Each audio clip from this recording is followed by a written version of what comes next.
오늘 세 번째 조찬 포럼 함께 하도록 하겠습니다.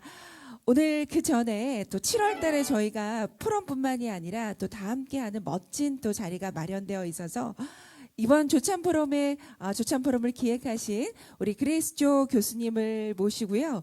또 7월 달에 있을 이벤트에 대해서 여러분과 함께 얘기 나누도록 하겠습니다. 우리 주임 교수로 계시는 그레이스조 교수님을 큰 박수로 맞이해 주시기 바랍니다.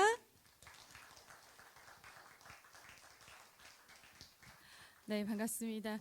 식사하시면서 편하게 들어주시면 좋을 것 같습니다. 오늘 3회차 강연입니다. 여러분들 1, 2회차 그 영상 보셨나요? 한번 보실 시간이 되시던가요? 네, 보신 분도 있고 참 보려고 하는데 참 안 되네요 이러시는 분들도 있는데, 예, 이렇게 아침에 이렇게 아침마다 깨워서 이렇게 오시는 것만으로도 대단하신 것 같습니다. 그렇게라도 참석하시면 아마 음악사의 획을 이렇게 아마 좀 많이 꿰뚫으실 수 있을 거라 생각하고, 오늘 3회차 강연자를 제가 소개해 드리도록 하겠습니다. 강연자 우리 김성민 선생님이고요. 공연 해설가로 활동을 하고 있습니다. 포스터 여러분들 보셨죠? 이탈리아 바티칸 박물관에도 굉장히 오랫동안 100여 차례 이상 그 설명과 이런 것들을 해설을 했었고요. 로마 산타 체칠리아 국립음악원을 졸업해서 성악을 전공했습니다. 그렇게 해서 이제 콘서트 가이드 김성민의 오페라 때 콘서트, 그리고 고성영과 노래하는 친구들이나 다양한 공연 기획가 또 해설가로 활동 중이기도 합니다. 부산 예술 전문 채널인 유튜브 부티난다의 또 진행자이기도 하고요. 자, 오늘 여러분들 그 낭만 시대에 대해서 조금 훑고, 그리고 바그너, 그리고 도니제티의 오페라 도니제티 사랑의 묘약에 관해서 여러분들 또 들으실 텐데요. 아침에 큰 박수를 맞이해 주시고, 중간에 또 사랑의 묘약 강의 들어가기 전에 또 이 아침을 깨워서 이 테너가 굉장히 힘든데, 여러분들 그 사랑의 묘약 네모리노의 아리아, 남몰래 흘리는 눈물 아시죠? 네, 우나 프루티바를 갖다가 들려주실 건데, 예. 제가 참 걱정했는데 아침 일찍 또 이렇게 성악가한테 부탁한다는 게 이게 아침 이 시간에 말이 안 되는 거예요. 왜냐하면 저희가 오페라 연습할 때도 아침 10시 연습한다 그러면 가수들이 좀 더 늦게 합시다 하고 난리인데, 아침에 또 아리아를 이렇게 부탁한다는 게 말이 안 되는데, 그래도 기꺼이 여러분들을 위해서 나중에 강의 도중에 사랑의 묘약 이제 강의 전에 아마 한 곡 불러주실 것 같습니다. 여러분들 큰 박수로 맞이해 주시고요. 제 3회차 오늘 해설 그 강연자를 소개합니다. 우리 김성민 선생님 나올 때 큰 박수 부탁드리겠습니다. 김성민 선생님.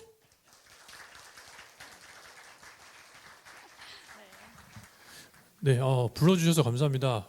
제가 저기 19년도까지는 2016년에 대한민국 이제 귀국해서요.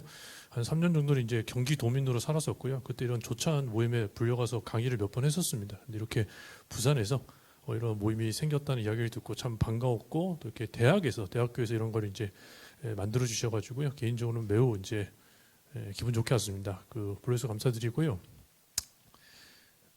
처음에 저를 보시더니 몇몇 분들이 너무 피곤해 보이신다고, 괜찮으시냐고. 근데 제 몸을 생각해 보니 1년 중에 오늘이 컨디션은 제일 좋은 것 같습니다. 그냥 점점 좋아질 테니까는요, 너무 걱정하지 마시고 오늘 강의를 시작하겠습니다. 우리 단장님이 잘 소개시켜 주셔가지고요, 특별히 할 건 없고요. 어쨌든 저는 이탈리아 로마의 산타 체칠리아 국립음악원이라고 여기를 졸업을 했습니다. 여전히 자랑하고 있습니다. 왜냐하면 쉽게 들어간 것 같은데 매우 힘들게 졸업을 했거든요. 별로 반응들이 없으신데 조수미 씨 나온 학교 이러면 이제 이런 소리를 하시죠. 그래서 좋아하시는데, 어쨌든 여기를 졸업했고, 유럽에서 가장 오래된 음악원이죠. 그래서 여기를 이제 4년 만에 겨우 잘 졸업을 했습니다. 근데 지금은 이제 성악을 제외한 모든 일을 다 하고 있어요. 그래서 왜 그랬냐, 왜 삐뚤어졌냐, 이제 이런 말씀들도 하시는데, 여러 가지 사연들이 있었는데요. 제가 여기 마스터 클래스에서 모차르트 이야기를 듣고요. 모차르트가 아마데우스란 이런 영화 때문에 되게 게으르고 이런 사람으로 많이 알려져 있는데 매우 부지런한 사람이었다. 그래서 편지를 보면은 매일 아침 6시에 기상해서 7시까지 씻고 7시부터 9시까지 개인 작업을 했다고 합니다. 모차르트가. 그리고 9시부터 점심 먹기 전까지 모차르트도 돈 벌려고요. 레슨을 했어요. 일반인들 피아노 레슨을 했다고요. 그리고 점심 먹고 쉬었다가 별일 없으면 잠들 때까지 계속 작업을 했던 게 모차르트다. 이렇게 재능이 충만한 사람도 이렇게 열심히 살았다. 이런 이야기를 선생님이 해주셨고요. 개인적으로 대단히 충격이었습니다. 그래서 그 내용 어디 있냐고 물어보니까 잘츠부르크의 모차르트 하우스에 가면 이제 그 편지가 남아있다는 이야기를 들었고요. 정말 가난했던 유학생 신분이었는데 그때 처음으로 이제 여행을 갔었죠. 그래서 그때 이제 이거보다 10 몇 년 전이었고요. 남들은 막 이것저것 다 탔는데 저는 편지만 주구장창 찾았고요. 편지를 정말 눈앞에서 봤습니다. 근데 여기가 가신 분들 아시겠지만 내부 사진 촬영 금지거든요. 평생에 한 번일 것 같고 너무 찍고 싶은데 어떻게 안 될까? 경변 아저씨가 하필이면 그 앞에 앉아 있더라고요. 그래서 제가 영어로 이제 나 여기 모차르트 때문에 여기를 왔다. 그러니까 굉장히 퉁명스럽게 전 세계 사람들이 다 그래서 온대요. 그래서 내가 이 편지 내용을 아는데 좀 어떻게 사진 안 되겠냐니까 절대 안 된다고 하시더라고요. 그러더니 저한테 갑자기 윙크를 딱 하더니 저쪽 방으로 가주시더라고요. 그러면서 다시 와서 노 프레시, 프레시만 터뜨리지 마. 이제 그렇게 했고요. 그래서 제가 직접 모차르트 편지를 찍었습니다. 예. 그래서 이게 이제 그 모습이고요. 밑에 독일어랑 다시 영어로 번역이 되어 있는데 그 내용이 나오더라고요. 근데 이제 저한테는 굉장히 큰 경험이었고요. 그리고 이곳. 그래서 부산 올 때마다 항상 이렇게 직국에 질문합니다. 어딘지 아십니까? 꼭 한 분은 그 태종대라고 그렇게 말씀을 하세요. 여기는 태종대는 아니고요. 나폴리는 들어보셨죠? 저는 이탈리아에 10년 살았는데 그 나폴리에서 배 타고 1시간 더 남부로 가면은 아말피 해변이라는 아름다운 곳이 있고요. 거기 첫 번째 포지타노라는 마을입니다. 여기서 이제 제가 배 타기 전에 60대 중반에 한국 그 교수님들이셨는데 그분들을 만나서 우연히 이야기를 하다가 그분들이 그러시더라고요. 60 넘게 살다 보니까 살면서 실패했던 것들은 별로 후회가 없었는데 하지 못했었던 일들이 되게 후회가 남았다.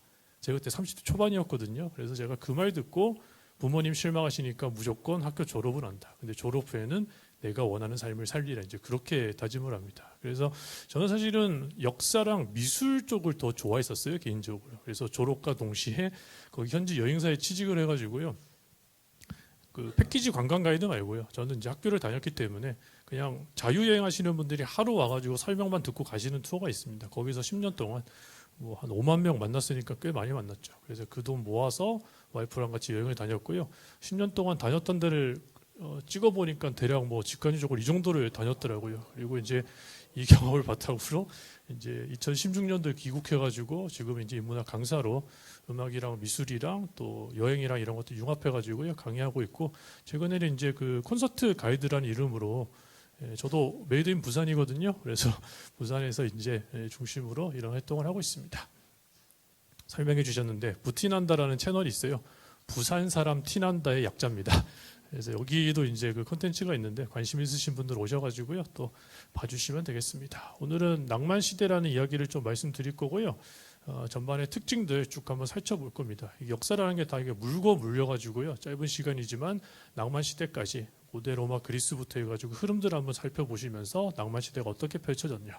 그리고 오늘 제가 이야기하고 싶은 아주 독일 낭만주의 그 시대의 대표적인 남자가 리하르트 바그너라는 사람이 있거든요. 그 남자 이야기도 드릴 거고 마지막으로 아주 유명한 오페라입니다. 사랑의 묘약도 역시 그 시대 정신으로 나왔습니다. 그래서 이 세 가지를 여러분들께 말씀드리겠습니다. 괜찮으신가요? 5분 했거든요. 예, 생각보다 컨디션이 좋으시네요. 예, 저만 좋아지면 될 것 같습니다. 뭐 사실은 이제 우리 단장님께서 잘 이렇게 배치를 해주셨고요. 우리가 1회차 때 그 바로크부터 출발을 했지요. 그래서 사실은 악보가 남겨져 있고 혹은 대중 공연으로 하는 것 중에 가장 오래된 클래식 음악이 이 바로크 음악입니다. 그전 뭐 중세라든지 고대 로마 그리스 이거는요.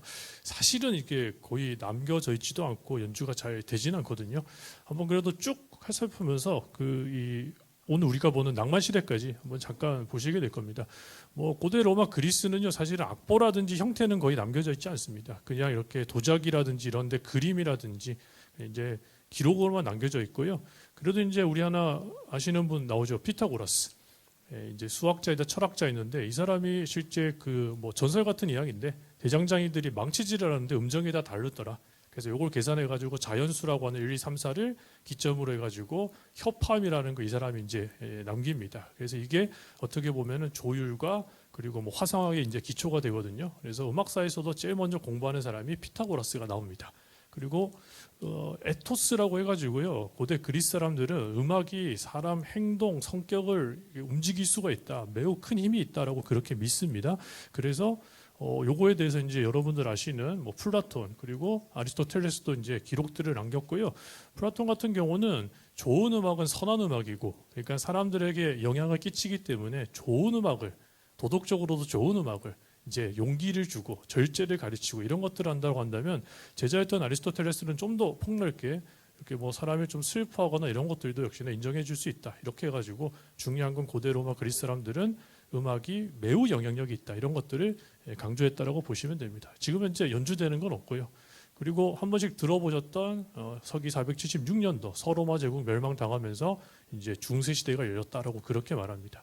그래서 그때부터 1400년 르네상스까지 한 1000년 가까이를 우리가 중세 사회라고 이제 그렇게 표현을 하고 있고요. 중세는 뭐가 다 초토화당했습니다. 초토화당해가지고 뭐 1000년 이전에는 수도원, 1000년 이후에는 성당, 교회 중심으로 이제 음악이 연주가 될 수밖에 없었지요. 그래서 중세 음악은 성악 음악이고 종교 음악이고 이제 이렇게까지만 우리가 정리할 수가 있는 겁니다. 그러다가 교황권이 이제 가장 절정에 달했을 때 뭐 십자군 원정이라는 게 있었고요. 이때 1000년대가 이제 넘어갑니다. 교황권이 절정에 이르렀지만 이슬람을 통해서 좋은 문명들이 들어와서 오히려 이 교황권의 어떤 위상이 바닥까지 떨어졌고요. 1300년대가 유럽사가 참 재밌는데, 한 번씩 들어보셨던 뭐 그 잔다르크가 나오는 영국 프랑스의 100년 전쟁이라든지, 그리고 유럽 인구의 4분의 1이 죽었던 흑사병이라든지, 그리고 그때 또 교황들이 무려 3명이나 등장을 합니다. 서로 교황하겠다고 싸워가지고 지상의 그 합스부르크 가문의 황제가요 다 콘스탄츠에서 제해버리고 또 다른 교황을 세우고, 그러니까 교황청의 위상이 바닥까지 떨어버리고 중세를 근간을 이루었던 것들이 다 무너지기 시작합니다. 그리고 새로운 세력들, 도시, 그리고 상공업자들, 그리고 뭐 이런 사람들이 이제 세속의 군주들이 일어나기 시작하는 거죠. 그래서 이제 이것들 때문에 이제 중세가 무너지고 1400년대 우리가 알고 있는 르네상스 시기가 펼쳐지기 시작합니다. 애석하게도요, 음악사 쪽에서는 르네상스 음악은요 썩 그렇게 기대할 게 없습니다. 그러니까 1200년대, 1300년대부터 단성 음악이 아니라 다성 음악이 막 나오기 시작하거든요. 그래서 그때 프랑스 파리라든지 벨기에, 지금의 이제 그 뭐 플랑드르 지역이라고 하는데, 거기서 르네상스 시기에는 이제 다성 음악이 발전되는 정도였고요. 세속 음악 조금 나왔고 기악 음악 조금 정도 나왔습니다. 반면 문학이라든지 또 미술이라든지 건축에서는 아주 획기적인 발전이 일어났던 게 바로 르네상스 시기다라고 이제 그렇게 말을 합니다. 그래서 여기까지가 이제 여러분들이 지금까지 안 들어봤던 내용이고, 그리고 요 다음이 이제 그 바로크라는 시기가 찾아오는 겁니다. 바로크는 1회차 때 우리 이야기 들으셨죠? 그래서 뭐 저도 연대기 나누는 건 썩 좋아하진 않지만 이미상 오페라가 시작했던 1600년대부터 그리고 바흐가 죽었던 1750년을 우리가 바로크 시기라고 그렇게 말을 합니다. 여러분, 바로크라는 말을 남겼던 사람이 누구냐니까는요, 이 계몽주의 철학자 루소라는 사람이 이 말을 남겼습니다. 이 사람이 이제 우리가 철학자이고 글 쓰는 사람 정도로 알고 계시는데, 이 사람이 음악이랑도 관련이 많았던 사람이고요. 당시가 이제 그 백과사전의 음악 파트를 이 사람이 실제 그 썼던 사람이거든요. 근데 이 사람이 개인적으로 당시 파리에서 잘 나갔던 라모라는 사람을 썩 좋아하진 않았어요. 왜냐하면 이 사람이, 보이십니까? 이런 악보 체계를 새로 개발했던 사람이거든요. 그래서 이거 어때라고 했는데 라모가 엄청 무시를 합니다. 그리고 라모는 왕자였고 이 사람은 시민의 편이었기 때문에, 그래서 이제 라모를 백과사전에서 이제 바로크스럽다, 계기하다, 이상하다라고 그렇게 표현을 했고요. 내가 제대로 된 음악 하나 만들어줄게. 그래서 만든 게 루소가 실제 마을의 점쟁이라는 오페라도 하나 만들었던 사람입니다. 그리고 이 선율은 여러분들이 다 아시는 내용이에요. 제가 웬만하면 어디 가서 노래 잘 안 하는데 제가 한번 불러볼게요. 네. 놀랍게도 3초 만에 모두 다 아실 겁니다. 그렇게 기대감을 가지고 보시지 마세요. 아침부터 주먹 쥐고 손을 펴서, 이 선율이 루소가 만든 겁니다. 실제 이거 되시나요? 예, 뭐 처음으로 오가 나왔습니다. 그죠? 그러니까 뭐 그런 거죠. 예. 그리고 우리 이미 그 이야기 강의 다 들으셨는데, 저도 유튜브로 강의 봤거든요. 예, 근데 뭐 바흐랑이 이제 핸델 그때 대표적인 사람이고, 그때가 이제 바로크 시대가 그 전과 확연하게 다른 게 교회 음악이 아니라 세속 음악이 처음으로 교회 음악보다 더 왕성하게 났었고요. 성악 음악도 있었는데 기악 음악이 그때 또 많이 뜹니다. 기악 음악이 성장할 수 있었던 원인은 악기가 그만큼 개량이 많이 됩니다. 특히 바이올린이라든지 이런 악기가 바로 그때 급성장하거든요. 그러니까 여기서 문제가 터지는 게 세속 군주들이 오케스트라 단원도 늘리고 싶고, 근데 여기서 조율의 문제가 생기는 겁니다. 음정 맞추는 거 있지 않습니까? 그 전까지는 이게 기계적으로 잘 맞춰지지 않았거든요. 근데 이게 조율의 문제가 생기니까 결국 그 반음을 기계적으로 다 똑같이 배열을 해가지고요. 이제 그렇게 해서 바로크 시기부터 만들어집니다. 그리고 어떤 기악 음악의 어떤 그 근간을 이루었던 그런 것들을 바로 이 바흐가 보여줬고, 또 핸델 같은 경우는 실제 오페라라고 하는 바로크 시기를 대표하는 그 장르를 독일 사람인데 이태리식으로 영국에서 성공했던 그런 시대 정신을 갖고 있기 때문에 이 두 사람을 보면은 바로크 시대 전체가 이해가 된다라고 우리가 그렇게 정리를 할 수가 있겠습니다. 그리고 그 이후에 우리가 지난주에 또 지지난주에 강의 들으셨던 모차르트, 베토벤, 뭐 하이든까지 했었으면 더 좋은데 그 시기를 우리가 고전주의 시대라고 이제 그렇게 말을 합니다. 그래서 특징이 이제 세 가지 정도가 있는데요. 첫 번째가 일단은 이성을 굉장히 강조했습니다. 그러니까 예술사를 보거나 역사를 보면 항상 그전 시대의 반동으로 많이 일어납니다. 우리가 유행을 봐도 긴 치마가 유행하면 그다음 짧은 치마가 유행을 하고, 그런 거 아시죠? 항상 이게 반동인데, 마찬가지로 바로크 시기에 너무 모든 것들이 다 확장이 되죠. 그러니까 이제 뭔가 좀 정리하고 싶은 겁니다. 제가 대학교에서는 애들한테 바로크 시기는 약간 사춘기라고 그런 표현을 많이 씁니다. 막 성장을 미친 듯이 하는 거죠. 그러다가 애들이 정신 차리면 이제 갑자기 차분해지지 않습니까? 그게 고전 시대다. 이때가 되면 사람들이 이성, 계몽시켜, 이성, 이게 중요해. 그런 시기였고요. 음악사로 보면 그래서 이때 음악의 형식이라든지 무슨 뭐 1악장은 빠르게 하고 2악장 이런 모든 것들이 다 이 시기에 다 이제 정해지기 시작하는 거죠. 그래서 우리가 클래식 음악, 고전 음악 이제 이런 말이 나왔다라고 하는 거죠. 아까 말씀드렸던 루소 멋진 말 남겼죠. 그래서 비이성적인 것들을 배척해라. 유명한 칸트 선생님 역시나 이성의 힘을 믿어라, 용기를 가져라, 이성을 강조했던 시기가 바로 이 계몽주의 이성시대, 고전시대라고 보시면 되겠습니다. 두 번째가 고전이니까 당연히 그들 입장에서도 고전이었던 고대 로마 그리스에 대한 어떤 연구가 굉장히 활발하게 일어납니다. 그걸 이끌었던 게 영국입니다. 영국은 프랑스보다 100년 먼저 그 아주 정치 그 교체를 잘 이루어냈었죠. 그래서 왕도 존재하는데 정치는 우리가 한다. 입헌 군주제를 만들어가지고 정치가 안정이 되면 경제가 발전하고, 그래서 이 사람들이 문화예술의 꿈을 꾸기 시작하는데, 헨리 퍼셀이라는 작곡가 이후에 여기가 돈은 많은데요, 작곡가가 없었어요. 그래서 거기를 비집고 들어갔던 게 이제 핸델이라는 사람이었고, 그리고 이 사람들이 우린 돈은 많은데 문화적인 약소국이야, 이런 생각이 많았습니다. 그래서 그 사람들이 딱 점 찍었던 게 바로 이탈리아였어요. 이탈리아. 그러니까 우리 예전에 막 그 미국 유학파 분들이 막 영어 섞어가면서 막 말하면 있어 보이고 막 그런 시절이, 죄송합니다, 우리 때는 좀 있었거든요. 근데 이때는 영국 사람들이 말하면서 막 이태리 말을 썼답니다, 여러분들. 그리고 이태리 무슨 이렇게 조각 하나 들고 있으면 잘 나가고 그런 시기였고요. 캠브리지, 옥스퍼드 대학이 있음에도 불구하고 애들 대학 안 보냈습니다. 이때는 2년 3년 동안 이탈리아 여행을 보냈고요. 그걸 그랜드 투어라고 그랬습니다. 그래서 뭐 베네치아부터 르네상스, 로마, 그리고 뭐 나폴리까지 고전에 다 훑수가 있었거든요. 그랜드 투어 안 다녀오면은요, 사교계에서 말을 할 수가 없었다고 합니다. 그러니까 그때는 너도 나도 다 보냈고, 고전의 물결이, 그리고 마침 이때부터 뽐페이 유적지가 막 발굴되기 시작합니다. 고전에 대해서 관심을 많이 가진 거죠. 독일의 빈켈만이라는 사학자는요, 보이시죠? 이상적 예술에 도달하는 지름길은 고대를 모방하는 거다라고 이제 그렇게까지 말을 합니다. 심지어 프랑스 사람들은요, 국가주관 예술 경연대회 1년에 한 번 했는데 이름 자체를 로마 대상이라고 지었습니다. 그래서 1등하면 로마로 유학 보내줬습니다. 고전을 공부하라는 겁니다. 그래서 유럽 전 세계적으로 고전에 대해서, 고대 로마에 대해서 관심을 가졌던 게 계몽주의 고전 시대의 또 큰 특징이다라고 그렇게 보시면 됩니다. 그리고 마지막으로 기존 체제가 몰락을 당하는 거죠. 그리고 그 대표적인 남자가 바로 모차르트입니다. 이미 강의 잘 들으셨기 때문에 아주 간단하게 말씀드리면, 모차르트도 시대의 저항자였습니다. 25살 때 그 지역 짤츠부르크 주교한테 뭐라고 말합니까? 평범한 사람은 여기 머물러도 상관없는데 나같이 탁월한 재능을 가진 사람은 가만히 있으면 안 됩니다. 난 다녀야 됩니다. 나를 그렇게 할 거면 차라리 잘라주십시오. 바로 잘리지 않습니까? 근데 모차르트가 아무 생각 없이 그런 거 아닙니다. 이미 누울 자리 다 보고 있었죠. 그게 바로 제국의 수도였던 빈이었습니다. 왜냐하면 황제가 바뀌었고 문화예술이 발전하기 시작했고 피아노도 잘 쳤기 때문에 이미 아마추어 피아니스트가 수천 명이나 있었던 바로 빈에 가서 정착을 해야지. 25살 때 프리랜서 선언하고 다폰테라는 유명한 극작가랑 그 유명한 오페라 세계를 만드는데 다 시대 정신을 반영하고 있죠. 피가르 결혼 뭡니까? 멍청한 귀족, 바람 피우려는 귀족을 시민들이 뭉쳐가지고 계몽시켜주는 내용이잖아요. 돈조반이 뭡니까? 전형적인 권선징악이죠. 바람둥이가 지옥으로 떨어지는 내용. 그리고 코지반 투때 사랑이 영원할 거라고 감정에 의지하는 젊은이들을 도노안포소라는 철학자가 이성의 힘으로 그거 잘못됐어라고 말해주는 이성을 강조하고 권선징악이 있고 시대를 배변하는 오페라를 만들었다는 겁니다. 여러분 괜찮으십니까?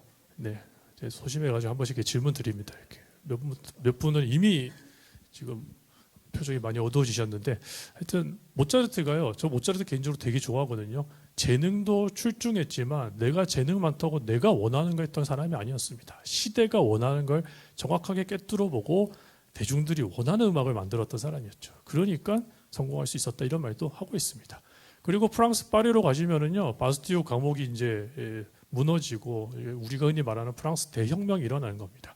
문제는요. 역사를 보시면은 혁명은 일어나는 것도 문제인데요. 이게 수습이 안 됩니다. 수습이. 누가 도대체 끝났다고 말해줍니까? 이 안에는 많은 그 이해관계가 있기 때문에 끝이 나지 않고 계속 서로 찌르고 찌르는 겁니다. 그래서 그것을 마무리하고자 그 유명한 이분 나폴레옹이 등장을 하죠. 이틀 동안 쿠데타로 정권을 장악한 다음에 정치인으로서 아주 머리가 좋았습니다. 쿠데타가 그 혁명이 끝이 났다라고 이제 종식을 선언해 줍니다. 모두에게. 그리고는 이제 애국심을 고양시키고 문화예술, 술과 서커스 정치죠. 그리고 외부의 적을 만들어서 내부를 똘똘 뭉칩니다. 모든 유럽의 국가에 전쟁을 선포합니다.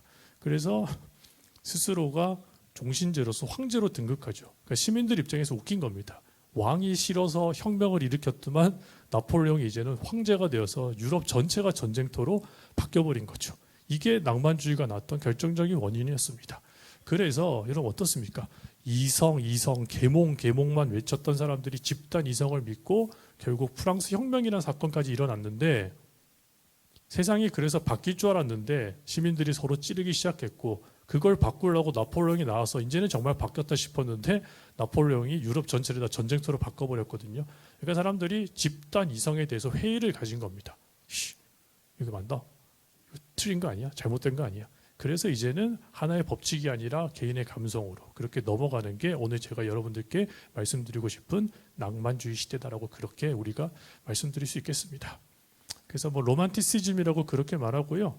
흔히 말하는 아까 말씀드렸던 반동이죠. 이성만 강조했던 그 시기의 반동으로 그러지 말자. 그리고 또 하나의 혁명이 있었죠. 영국발 산업혁명, 기계, 돈 이런 거에 대해서 반하는 자연이라든지 사람에 대해서 강조하는 시기가 바로 낭만주의 시대라고 그렇게 볼 수가 있겠습니다. 그리고 또 하나 빠질 수 없는 게 민족이죠.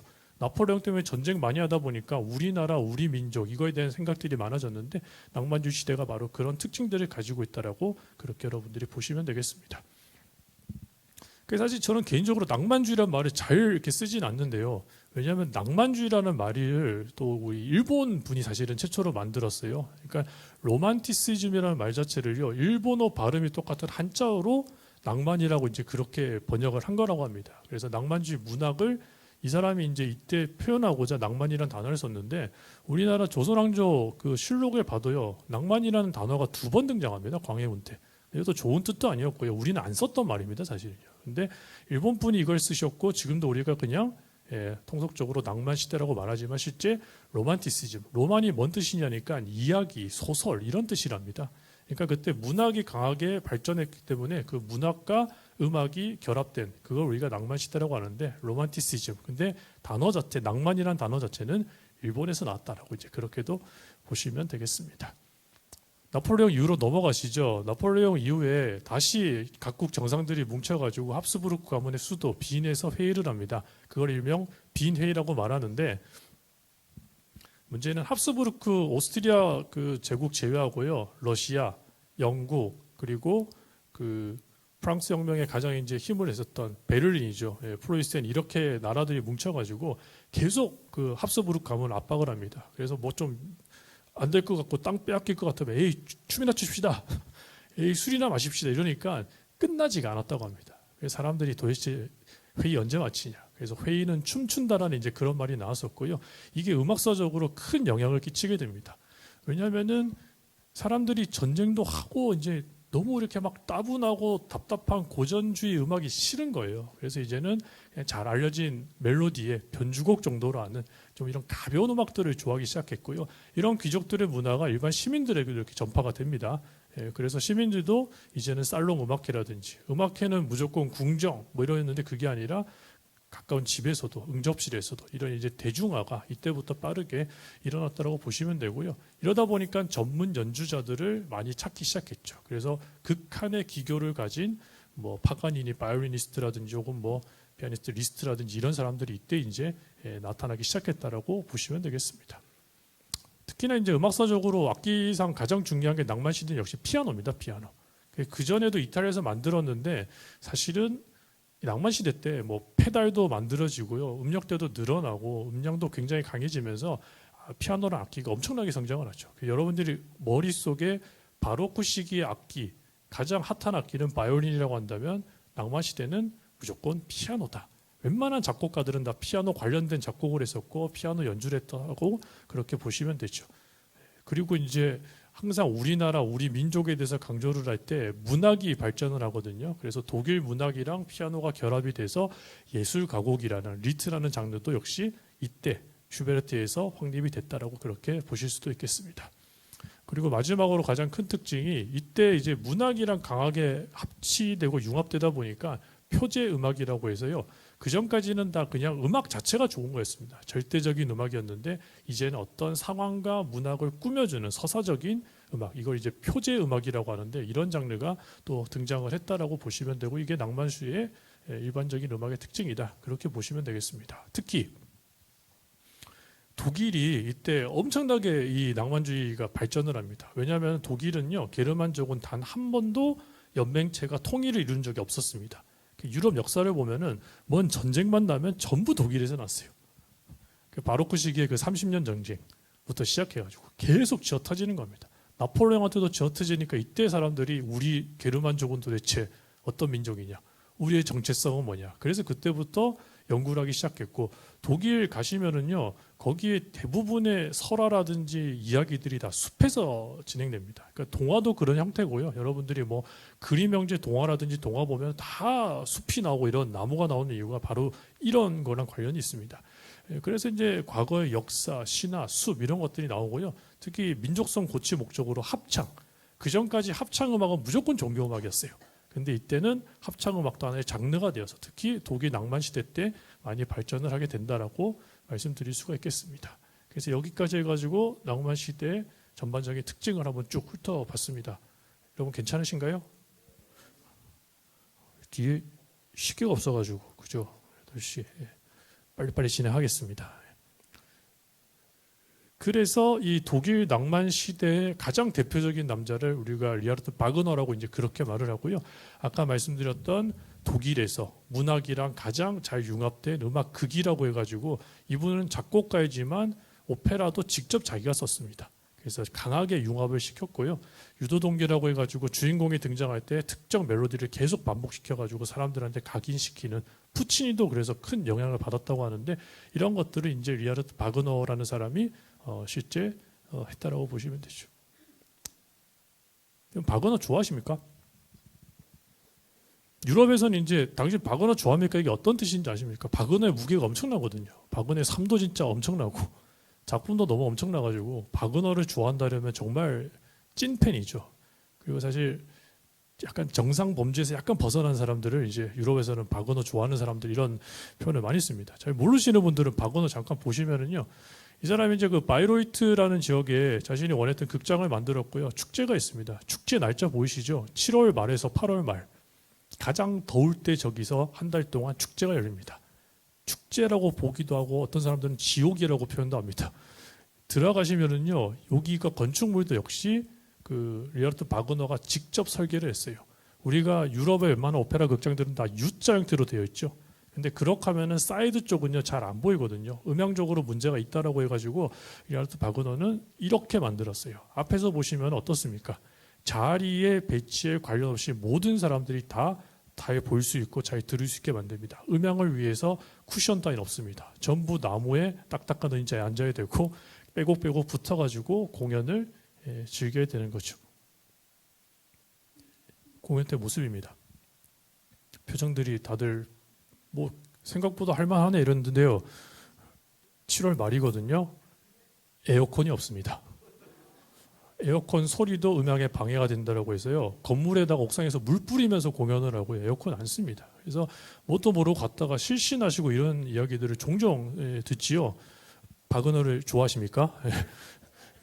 그리고요. 바그너는요. 사람들이 온전히 그게 집중할 수 있게요. 오케스트라 박스도 완전 지하로 내려버렸습니다. 그래서 우리가 오페라 공연 볼 때 보면 오케스트라 단원 다 보이는데요. 안 보여요. 여기는요. 거의 무슨 지하 무덤 수준입니다. 그래서 실제 지휘자만 보시면은 오케스트라 단원들이랑 그리고 무대의 가수들을 컨트롤할 수가 있습니다. 근데 또 이게 가능한 게 중간에 이게 정말 엄청 무거운 이유가 바그너는요 음악이요 중간에 끊어지는 게 없습니다.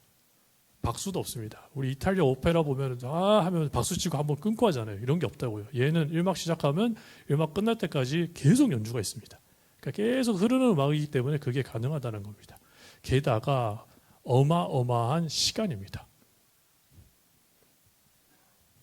처음으로 놀래주시는데 백조의 기사라고 하는 로헨그린 이거 제대로 공연할 때 보시면 5시간 반을 공연을 합니다.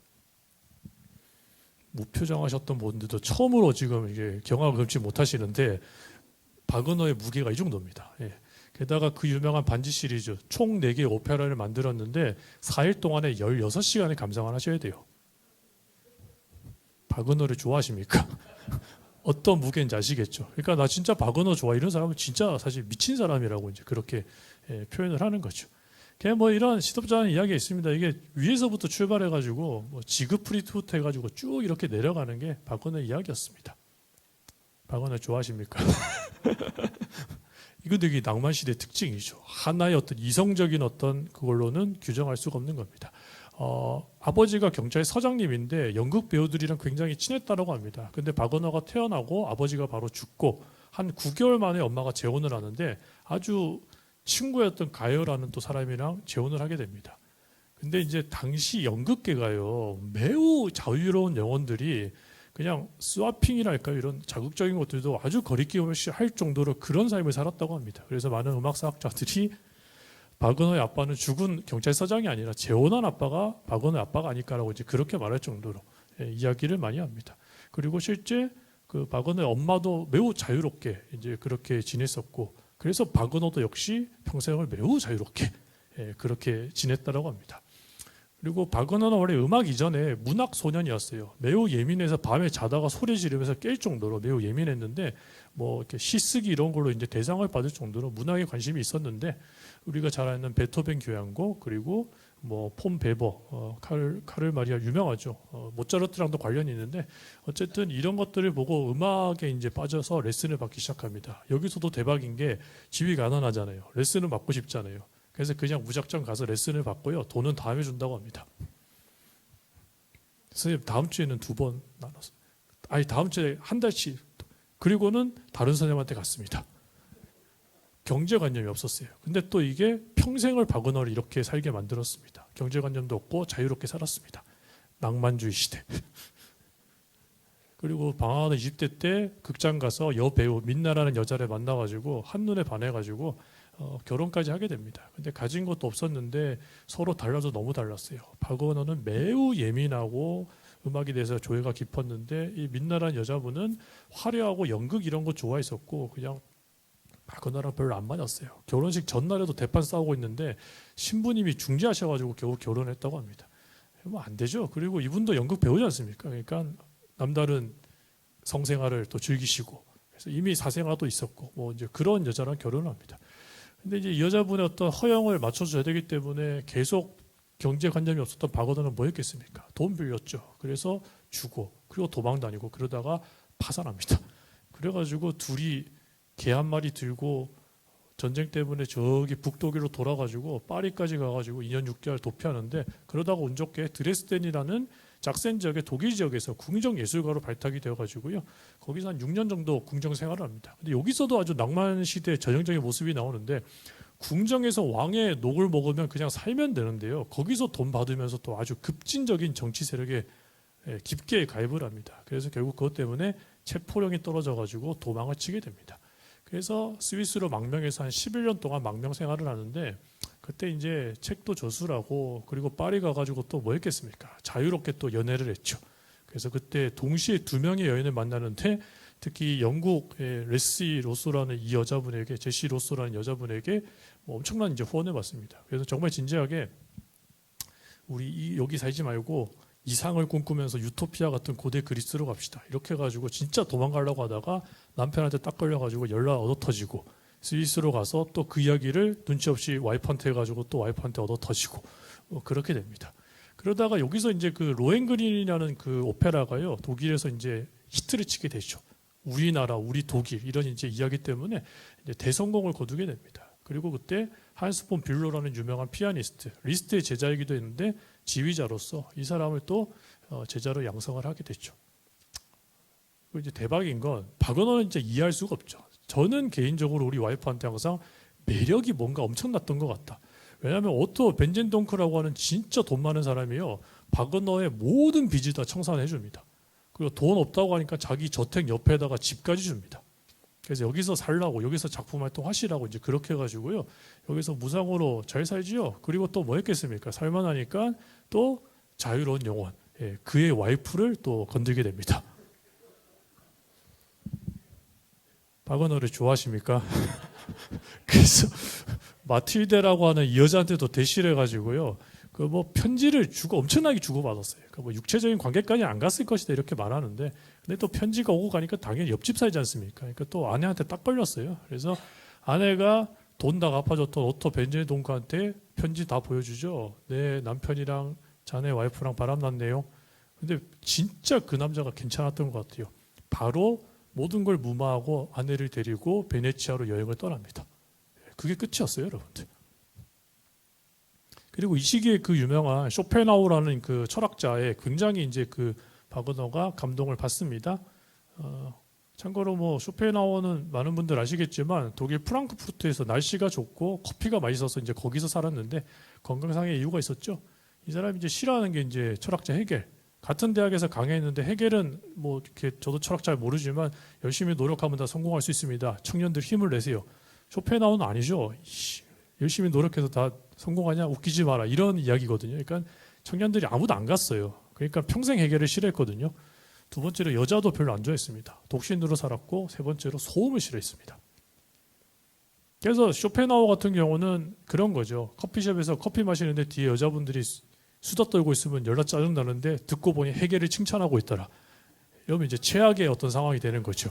근데 이 쇼펜하우를 엄청 존경했습니다. 그리고 그때 마틸데랑 이루어질 수 없는 사랑들을 생각하면서 썼던 오페라가 크리스탄과 이졸데라는 내용이에요. 그래서 실제 이거 자필로 악보까지 바칠 정도로 굉장히 공을 들였고요. 전형적인 딱 그 낭만 시대 어떤 그런 이야기가 나오죠. 트리스틴이라는 이제 그 남자 주인공 그리고 이졸데라는 여자 주인공은 적국의 남녀였습니다. 전쟁 중에 실수는 아니지만 어쨌든 트리스탄이 이졸데의 남편을 죽였어요. 그리고 이졸데도 그거 알았는데 어떤 정략 결혼으로 인해서 트리스탄의 삼촌 왕이랑 결혼을 하게 되는 겁니다. 그래서 그 여인을 삼촌한테 데리고 가다가 여자가 자살하려고 했는데 그 시녀가 이제 사랑의 묘약을 준 거죠. 그거 마시고 둘이 눈 맞아가지고 이제 삼촌한테 가지 않고 밤에 숲에서 이제 사랑을 즐기다가 기사에서 죽음을 맞이하고 여자도 같이 죽는 뭐 그런 내용입니다. 근데 이제 이게 이런 거죠. 매우 철학적인 건데 낮에는 서로 이루어질 수가 없기 때문에 꼭 밤에 그리고 마지막 죽음으로 해결이 되는 겁니다. 저도 이제 저를 보면 아시겠지만 매우 예민한 사람이거든요. 전 바그너 막 별로 안 좋아합니다. 왜냐하면 계속 불협화음을 써요. 사랑이 이루어지지 않기 때문에. 그러니까 그런 거 있지 않습니까? 선생님이 우리를 기다리신다. 1도로 끝나야 되잖아요. 근데 오페라 내내 기다리신다 이러면서 사람을 찜찜하게 계속 만들어요. 그걸 몇 시간 동안 계속 이어지는 겁니다. 그리고 죽음으로써 마지막으로 기다리신 다 마침내 일도로 끝내주거든요. 그러니까 그런 식으로 이제 극이랑 음악을 이어서 만든 겁니다. 전형적인 바그너 이야기죠. 그리고 이제 큰 오페라를 완성한 다음에 또 뭐 했겠습니까? 반복을 계속하고 있는데 또 자유로운 영혼, 또 다른 여자를 손을 대죠. 누구를 손댔냐니까 자신의 제자이고 자신의 음악을 모든 초연 지휘를 해줬던 한스 폰 뷸러의 와이프를 또 손을 댑니다. 근데 그 와이프가 유명했던 리스트, 피아니스트대 작곡가 리스트의 딸이었어요, 실제. 한스 폰 뷸러가 리스트의 제자이기도 했었거든요. 근데 그 리스트의 딸 코지마에게 또 손을 끼쳐가지고 결국에는 별거 상태에 들어갔다가 이혼 이후에는 이제 애까지 낳아가지고 잘 살았습니다. 한스 폰 뷸러도요, 멘델스존과 함께 그 시기에 전문 지휘자라는 영역을 최초로 개척했던 사람이었죠. 저 사람도 되게 괴짜 같은 사람인데 뭐 하여튼 이런 또 스토리가 있습니다. 그리고 이제 이야기를 좀 마무리하면서 루드비히 2세라는 사람, 이 바이에른 지역의 왕으로 등극했는데 10대 소년이었는데 왕 되자마자 첫 번째로 했던 일이 뭐냐니까 바그너 잡아오세요. 그래서 웃기지 않습니까? 그 사람이 일단 빚을 또 다 탕감해 줍니다. 그리고 내가 당신의 오페라 로헨그린을 너무 좋아합니다. 그래서 이 백조의 테마를 가진 성을 하나 지어주겠습니다. 그래서 대틈 피센 지역에 가시면은요 유명한 성이죠. 일명 바그너 성이라고 말하는데 여기를 또 만들어주는 또 그런 스토리까지 이제 이어지게 됩니다. 그리고 아까 말씀드렸던 바이로이트라는 바로 당시 시골이었는데 바이로이트 시 외곽에 바로 극장을 만들고 반지 시리즈를 초연해가지고 자신의 꿈을 이루었던 남자. 바로 리하르트 바그너라고 그렇게 말씀드릴 수 있겠습니다. 아까 말씀드렸죠. 그래서 낭만 시대의 특징, 특히 문학이랑 강하게 융합이 되었고 독일에서 민족이란 어떤 키워드랑 같이 이렇게 융합을 하고 융성을 했는데 그 대표적인 남자가 바로 리하르트 바그너다라고 여러분들께 또 그렇게 말씀을 드리겠습니다. 좀 더 정리를 하면은요, 당시에 이제 그 낭만 시대는요, 물론 하나로 딱 정리하기 힘들지만 또 하나의 큰 특징이 과거로 계속 돌아가는 인동들이 많이 일어납니다. 보이시죠? 집단 이성의 한계를 느꼈던 사람들, 옛날이 더 좋았어. 그리고 산업혁명을 이루지 못했던 독일 사람들, 그리고 나폴레옹의 전쟁을 경험했던 사람들이 과거, 옛날 이제 이런 것들을 많이 주장했고요. 또 하나가 민족주의입니다. 아까도 말씀드렸지만 나폴레옹 덕분에 일시적으로 자유를 회복했던, 예를 들면 북부 이탈리아는 오스트리아 합스부르크 가문의 지배를 당하고 있었고 폴란드는 러시아라든지 뭐 이런 식으로 지배를 당했던 애들이 일시적으로 자유를, 독립을 쟁취했다가 다시 빼앗겼거든요. 그래서 우리나라, 우리 민족, 이런 민족주의가 강하게 일어나는데 그 시기가 바로 낭만주의 시대의 특징이다라고 그렇게 보시면 되겠습니다. 제가 오늘 65분 강의 준비했거든요. 제 소개 5분, 그리고 20분. 이미 45분 지났습니다, 여러분들. 그래서 20분만 하면 끝입니다, 이제. 사랑의 묘약. 여러분, 뭐 이탈리아는요, 뭐 저도 이탈리아 10년 살았지만 그냥 음악사를 쭉 보셔도요, 여러분들 어디 가서 이제 한마디로 정의하면은요, 이탈리아 클래식 음악의 특징은 뭐냐? 딱 한마디입니다. 멜로디, 선율. 그러니까 다른 나라에서 뭐 리듬 복잡하게 하고 막 음정 쌓고 이러는데 이탈리아는 언제나 선율입니다, 선율. 그래서 우리가 내용도 모르고 언어도 모르지만 귀에 익숙한 음악들 보면은 이탈리아 음악들이 많습니다. 광고에도 많이 쓰고 있지 않습니까? 근데 이게 바로 멜로디의 힘이 사실은 굉장히 중요합니다. 로시니라는 사람, 이 사람이 이제 그런 이탈리아 음악을 전 세계적으로 많이 알렸던 사람이고, 강의랑 전혀 관련 없지만 이태리에서는 좀 못생기고 게으른 사람한테 로시니 닮았다 이런 말 많이 합니다. 로시니가 게으름의 끝판왕이었죠. 저 사람은 누워서 작곡을 했는데 작곡하다가 악보를 실수로 떨어뜨리죠. 그러면 떨어뜨린 거 줍는 게 귀찮아가지고 새 노트를 빼가지고 이제 쓸 정도로 게으름의 끝판왕이다, 이제 이렇게 말합니다. 표절도 엄청 많이 했고요. 표절의 끝판왕은 자기 표절입니다. 그래서 로시니는요, 자기가 예전에 썼던 곡을 많이 돌려치기를 많이 하죠. 그래서 로시니 음악 자세히 들어보시면 옛날에 들었던 음악이 또 들리고 막 이런 걸 이제, 베토벤 음악도 표절했지 않습니까, 여러분? 이야기 못 들으셨나요? 로시니가 30살인가 그때 50대 베토벤 만났거든요. 그래서 베토벤 음악도 표절했잖아. 그냥 친구한테 뭐 어차피 안 들리니까 상관없지 않겠어, 뭐 이러면서 뭐 만날 정도로 막 나갔던 사람이죠. 이 사람이 37살 때 스스로 은퇴를 선언하죠. 작곡보다 더 아름다운 걸 발견했다. 요리하고 먹는 거. 맨날 아침 울면서 기도했답니다. 신선한 굴을 먹게 해달라고. 하여튼 재밌는 사람인데 그래서 그 후발주자 중에서 이제 벨리니, 도니제티 이런 사람들이 등장을 합니다. 이 사람이 도니제티고요. 이 사람이 이제 그 아까 제가 잠깐 소개시켜드릴 사랑의 묘약 이제 이걸 만들었던 사람이죠. 그리고 이 사람이 대본가인데요. 오페라는 작곡가의 힘도 중요하지만 그것을 아주 잘 조리 있게 쓰는 극작가가 되게 중요하거든요. 그래서 두 사람이 같이 뭉쳐가지고 도니제티는 뭐 14일 만에 완성했다 이런 말을 했습니다. 어쨌든 한 달도 안 되는 짧은 기간에 오페라가 완성이 됐죠. 지금도 사실 전 세계적으로 가장 많이 연주되는 오페라 중에 하나가 이 사랑의 묘약입니다. 성경묘사는 어느 시대나 똑같죠. 주제는 사랑, 결론은 해피엔딩, 길이는 당연히 짧습니다. 긴 거 별로 안 좋아합니다, 사람들은. 그리고 당연히 삼각관계. 이탈리아 스토리는 대부분 삼각대가 많죠. 주로 테너랑 소프라노가 좋아하는데 바리톤이 방해하는 게 주로 이제 컨셉이죠. 그 남녀 주인공이 있고요. 다음에 그거 방해하는 사람의 인물이 있고, 그리고 또 다른 이제 이 어떤 극을 이끄는 희극적인 요소가 있습니다. 그 남자 주인공이 네모리노, 시골에 이제 가난하고 그냥 좀 들떨어진 친구고요. 파바로티 선생님이 사실은 원래 뭐 투란도트 이게 아니고요. 사실은 이 네모리노, 사랑의 묘약으로 사실 엄청 유명했던 분이시죠. 그리고 여자 주인공이 아디나인데, 여러분 오페라는요 처음에 1막의 주인공들이 등장할 때 그 모습이 제일 중요합니다. 왜냐하면 그때 이 사람이 어떤 사람이다, 뭘 할 거다를 다 보여주거든요. 어차피 시간이 없기 때문에 빨리빨리 보여주는데, 아디나가 책을 읽는데 사랑의 묘약 이야기라고요. 시민들이 다 듣고 있어요. 배운 여자구나. 유일하게 글자를 읽을 수가 있구나. 이걸 보여주는 겁니다. 그리고 대뜸 마을에 군대가 등장해서 벨꼬레라는 사람이 대뜸 나와가지고 여기서 제일 예쁜 여자 누구야? 나랑 결혼해. 이렇게 됩니다. 바로 삼각관계 형성되죠. 그리고 둘까마라라는 약장수가 등장해가지고 뭐 그냥 만병통치약입니다. 그냥 뭐 1유로 이렇게 해가지고 다 사 이렇게 해가지고 사람들 사는 모습까지 보여주죠. 그래서 들떨어진 남자 주인공이 사랑의 묘약도 파냐 이렇게 하니까 완전 제대로 호갱 나왔지 않습니까? 그래서 자기가 도망가야 되니까 뭐 포도주 하나 파고 하루 지나면 사랑이 이루어질까 이렇게 도망가 버리죠. 근데 이제 빠른 극진행을 위해서 군대가 갑자기 내일 떠난다고, 오늘 밤에 갑자기 결혼을 한다 이러니까 돈이 더 필요해서 사랑의 묘약을 하나를 더 사야 되겠다. 돈 없으니까 군대에 스스로 자원 입대를 합니다. 그래서 그 돈을 받아서 사랑의 묘약을 먹는 겁니다.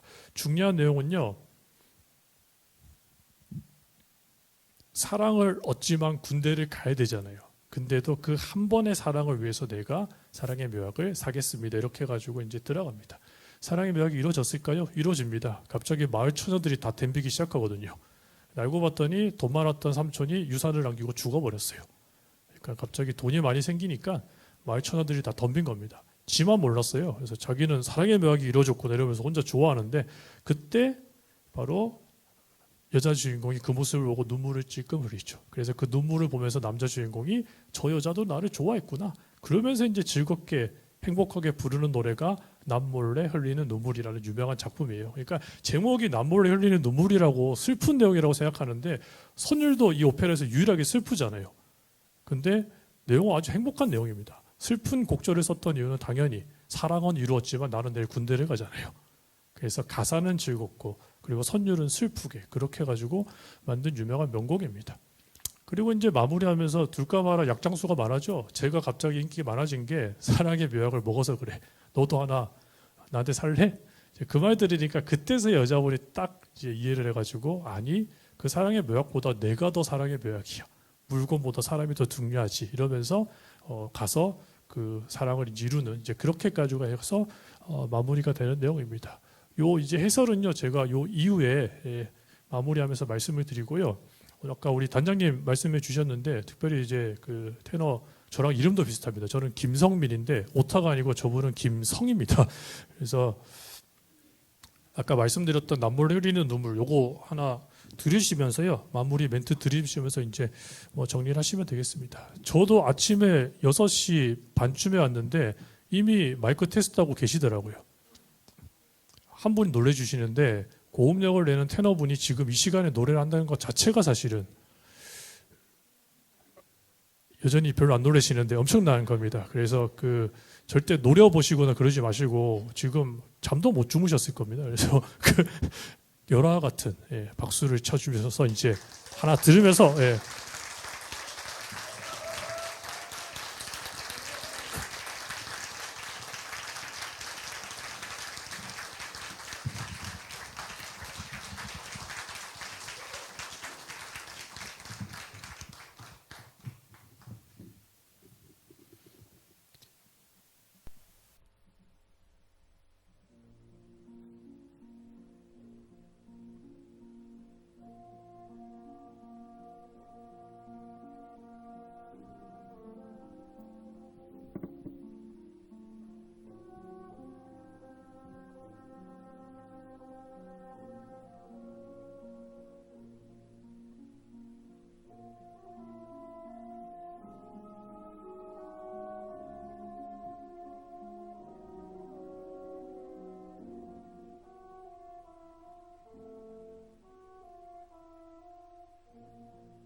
네, 다들 하나가 되는 순간이었던 것 같습니다. 이게 아침에 정말 쉬운 일이 아닌데 하여튼 감사드리고요. 저는 이제 강의를 이제 서서히 마무리를 해보도록 하겠습니다. 오늘 어떻게 잘 들으셨나요? 감사합니다. 끝나지 않았습니다. 예. 그냥 강의 스타일도 다 다르고요. 요즘 워낙 강의 엮기 좋은 분들이 많으신데 저는 이제 기본적으로 어쨌든 이렇게 사실의 나열도 중요한데 이제 그걸 강의를 준비하면서 제가 어떤 걸 느꼈고 이런 것들을 같이 공감하는 그런 게 굉장히 좋더라고요. 일단 사랑의 묘약 잠깐 마무리하고 그리고 이제 전체 강의 마무리를 좀 해보도록 하겠습니다. 사랑의 묘약은 이미 아시는 분들도 굉장히 많으신데요. 대단히 많은 스토리들을 함축하고 있습니다. 일단 기본적으로 아까 낭만 시대 특징이 민족주의, 우리나라 우리 민족 그리고 어떤 산업혁명이라든지 이런 거에 반대해서 사람 혹은 자연 이런 것들이 강조된다고 말씀드렸는데요. 이게 이제 오페라 초연 당시 이탈리아를 보시면은요, 저기 북쪽에 노란 부분 보이시죠? 저희가 다 이제 오스트리아 합스부르크 가문에 지배를 당했습니다. 그리고 저기 킹덤 오브 사르디냐라고 해서 저 왼쪽에 토리노를 중심으로 저기가 이제 이탈리아 통일의 주축 세력이 됐었습니다. 그래서 지금도 이탈리아가 북부 지역이 통일의 주축 세력으로서 산업이라든지 이런 것들이 중심이 이제 저기가 되었는데요. 도니제티라든지 극작가가 다 저기 북부 사람들이었어요. 그래서 오페라가 워낙 당시 파급력이 있었기 때문에 표절도 굉장히 사전 검열도 굉장히 많았던 시기였습니다. 그래서 도니제티랑 이제 극작가가 이걸 다 생각을 한 겁니다. 그래서 여러분 이거 가시는 분들도 잘 모르시던데요. 이 오페라가요 배경이 됐던 데가 생뚱맞게 스페인 북부 바스크 지역입니다. 스페인 역사를 아시는 분도 알겠지만요. 스페인에서 가장 우리나라 우리 민족에 대한 어떤 자긍심이 강한 지역이 저 지역입니다. 실제. 그러니까 도니제티가 굳이 많은 지역 중에서 오페라 배경을 저기를 잡은 거는요. 우리 이탈리아도 이제 독립을 취하자 이제 그런 의미로 저기를 배경으로 잡았다라고 볼 수가 있죠. 게다가 당시에 마을에 군대가 들어온다. 여러분 이탈리아는요 당시에 정규 군대가 없었어요. 그러니까 마을에 군대 들어온 건 전부 다 외국 군대였다는 겁니다. 근데 사람들이 거기 저항하지도 않고 오페라를 보면 다 환호하거든요. 게다가 거기 장교가 뜬금없이 우리 마을에 가장 예쁘고 젊은 여자한테 대시를 하는데 아무도 그거에 대해서 반응하지 않습니다. 그래서 막 웃으면서 이야기는 했지만 사실은 풍자하고 그 시대를 사람들에게 보여주는 거지요.